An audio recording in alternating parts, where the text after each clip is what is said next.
Hi friends, welcome back to Lakshmi kitchen.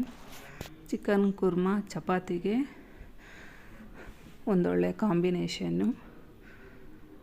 ಬೇಕಾಗಿರೋ ingredients: ಚಕ್ಕೆ, ಲವಂಗ, ಮೆಣಸು, ಸೋಂಪು, 2-3 ಏಲಕ್ಕಿ ತೊಗೊಂಡಿದ್ದೀನಿ. ಅದನ್ನು ಚೆನ್ನಾಗಿ ಪುಡಿ ಮಾಡಿ ಇಟ್ಕೋತೀನಿ.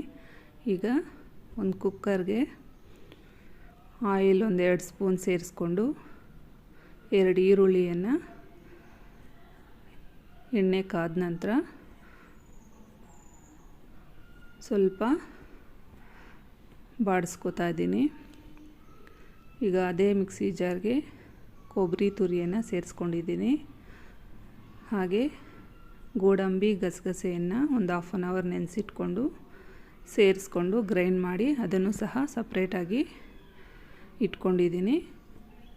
ಶುಂಠಿ ಬೆಳ್ಳುಳ್ಳಿ ಪೇಸ್ಟು, ಈರುಳ್ಳಿ ಫ್ರೈ ಆದ ನಂತರ ಕುಕ್ಕರ್ಗೆ ಆ್ಯಡ್ ಮಾಡಿಕೊಂಡು ಟೊಮೆಟೊ ಸ್ವಲ್ಪ ಆ್ಯಡ್ ಮಾಡ್ಕೋಬೇಕು. 1 ಟೊಮೆಟೊ ಸೇರಿಸ್ಕೊಂಡಿದ್ದೀನಿ. ಈಗ ಸ್ವಲ್ಪ ಬಾಡಿಸ್ಕೊಂಡ ನಂತರ ಚಿಕನ್ನ ಆ್ಯಡ್ ಮಾಡ್ಕೋತಾ ಇದ್ದೀನಿ. 1/2 ಸ್ಪೂನು ಸ್ಮಾಲ್ ಸ್ಪೂನಲ್ಲಿ ಅರಿಶಿಣದ ಪುಡಿಯನ್ನು ಸೇರಿಸ್ಕೊಂಡಿದ್ದೀನಿ. ಹಾಗೆ ರುಚಿಗೆ ಎಷ್ಟು ಬೇಕೋ ನೋಡಿಕೊಂಡು ಸಾಲ್ಟು, ಉಪ್ಪನ್ನು ಸೇರಿಸ್ಕೊಂಡಿದ್ದೀನಿ. 1 ಸ್ಪೂನ್ ಸಾಲ್ಟ್ ಸೇರಿಸ್ಕೊಂಡಿದ್ದೀನಿ. 1 kg ಚಿಕನ್ಗೆ ನಾನು ಇಲ್ಲಿ ಮಾಡ್ಕೋತಾ ಇರೋದು. ಈಗ 1.5 ಸ್ಪೂನಷ್ಟು ಖಾರದ ಪುಡಿಯನ್ನು ಸೇರಿಸ್ಕೋತಾ ಇದ್ದೀನಿ. ಎಲ್ಲದನ್ನು ಚೆನ್ನಾಗಿ ಮಿಕ್ಸ್ ಮಾಡಿಕೊಟ್ಟು 1-2 ಸೆಕೆಂಡ್ ನಂತರ 1 ವಿಜಿಲ್ ಕೂಗಿಸ್ಕೋಬೇಕು. ಚಿಕನ್ಗೆ ನೀರೇನು ಆ್ಯಡ್ ಮಾಡೋದು ಬೇಡ, ಅದರಲ್ಲೇ ನೀರಿನ ಅಂಶ ಇರುತ್ತೆ. ಅದರಲ್ಲೇ 1 ವಿಜಿಲ್ ಕೂಗಿಸ್ಕೋಬೇಕು. ನೋಡಿ, ಇಷ್ಟು ನೀರು ಚಿಕನಲ್ಲಿ ಬಿಟ್ಕೊಂಡಿದೆ.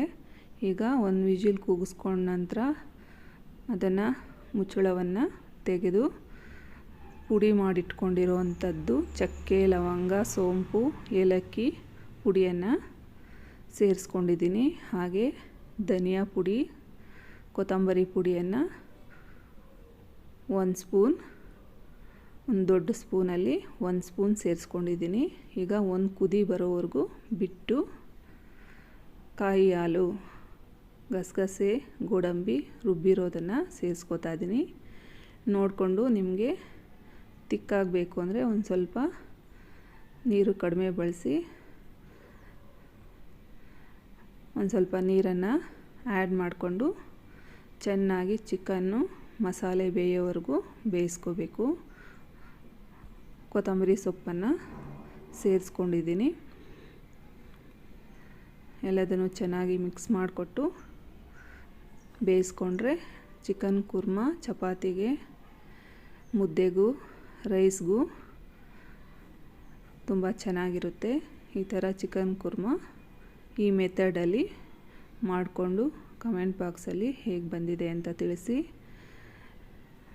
ಈ ರೆಸಿಪಿ ನಿಮಗೆ ಇಷ್ಟ ಆಗಿದೆ ಅಂತ ಅನ್ಕೋತೀನಿ. ಒಂದು ಲೈಕ್ ಮಾಡೋದು ಮರಿಬೇಡಿ. ಬೇರೆಯವ್ರಿಗೂ ಶೇರ್ ಮಾಡಿ. ಸಬ್ಸ್ಕ್ರೈಬ್ ಮಾಡ್ಕೊಳ್ದೇ ಇರೋರು ಸಬ್ಸ್ಕ್ರೈಬ್ ಮಾಡಿ. Thank you for watching Lakshmi kitchen.